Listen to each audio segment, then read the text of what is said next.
In this video, I'm going to show you how to create a Facebook page. So it's going to be a full step-by-step tutorial. So ensure you subscribe and turn on the bell notification to the channel for lots of educational guides and contents like this. Now, at first, you need to be logged into your Facebook account, right? And I'm going to show you how you can create a page for yourself, for your business, for your brand, right? So you're going to scroll down.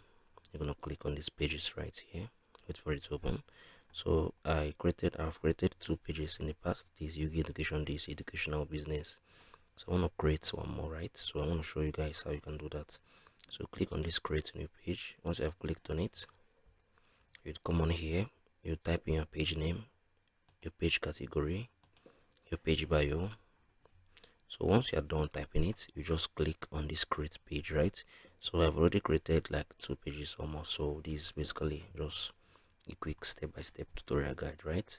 So once you have created the page, you can be able to now edit your page, right? You can put your page profile picture, your page banner picture, and a whole lot of things about your page. So if you found this video helpful, share your thoughts below in the comment section. I'm gonna see you guys in the very next one.